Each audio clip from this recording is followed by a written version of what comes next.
Hello friends, welcome to the my YouTube channel. તો આજે આપણે ટેસ્ટી એવી લાલ ચટણી બનાવીશું, જે પાવભાજી સાથે ચાલે તેવી ચટણી બનાવવાની છે। તો તે માટે મેં અહીં સૂકા લાલ મરચાં લીધેલ છે।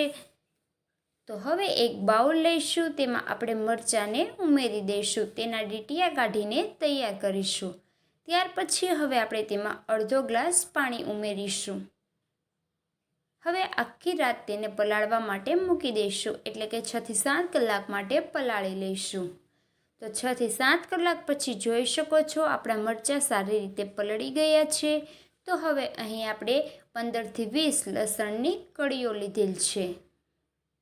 તો હવે એક કડાઈ લઈશું, તેમાં 1 ચમચી તેલ મૂકીશું। તેલ ગરમ થાય પછી તેમાં લસણની કળીઓ ઉમેરી દઈશું અને તેને ફ્રાય કરી લઈશું। તો હવે આપણી લસણની કળીઓ ફ્રાય થઈ ગઈ છે, તો તેને બહાર કાઢી લઈશું।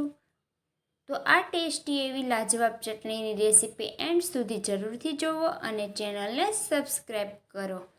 તો હવે મિક્સર જાર લઈશું, તેમાં પલાળેલા મરચાં ઉમેરીશું। ત્યાર પછી આપણે જે ફ્રાય કરેલું લસણ છે તે ઉમેરી દઈશું। ત્યાર પછી અડધી ચમચી મીઠું ઉમેરીશું। ત્યારબાદ હવે મિક્સર જારમાં તેને સારી રીતે ક્રશ કરી લઈશું। તો જોઈ શકો છો આપણી ચટણી બિલકુલ ક્રશ થઈને રેડી છે। તો પાવભાજી, દાબેલી, અન્ય કોઈ પણ વસ્તુ સાથે તમે આ ચટણી યુઝ કરી શકો છો। તો હવે આપણી ચટણી મિક્સર જારમાંથી બહાર કાઢી લઈશું અને ફરીથી તેનો વઘાર કરીશું। તે માટે અહીં 1 મોટી ચમચી તેલ મૂકીશું। તેલ ગરમ થાય પછી તેમાં થોડું જીરું ઉમેરીશું। જીરું સારી રીતે ફૂટે ત્યારબાદ અહીં મેં સાઈડમાં બીજી લસણવાળી ચટણી યુઝ કરેલ છે। તો આપણે જે લસણવાળી ચટણી હોય છે તે ઉમેરી દઈશું। તેને તેલમાં સારી રીતે સાંતળી લઈશું।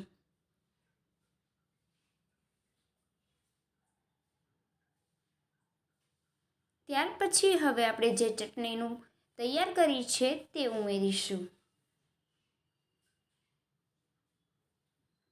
તો ચટણી ઉમેર્યા બાદ હવે આપણે તેને સારી રીતે મિક્સ કરીશું। તો તમે જોઈ શકો છો એકદમ લાજવાબ એવી લાલ ચટાકેદાર ચટણી રેડી છે। તો હવે આપણે તેમાં મસાલા ઉમેરીશું।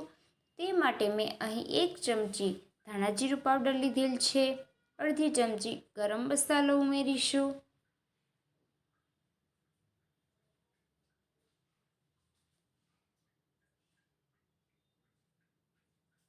ત્યાર પછી હવે આપણે તેમાં અડધી ચમચી મીઠું ઉમેરીશું। મીઠું અહીં પહેલાં યુઝ કરેલ છે તો તે પ્રમાણે વાપરીશું।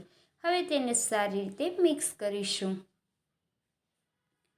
તો ફ્રેન્ડ્સ, આ વિડીયોને બિલકુલ સ્કીપ ના કરતા। તો આપણી ચટણી બનીને બિલકુલથી રેડી છે।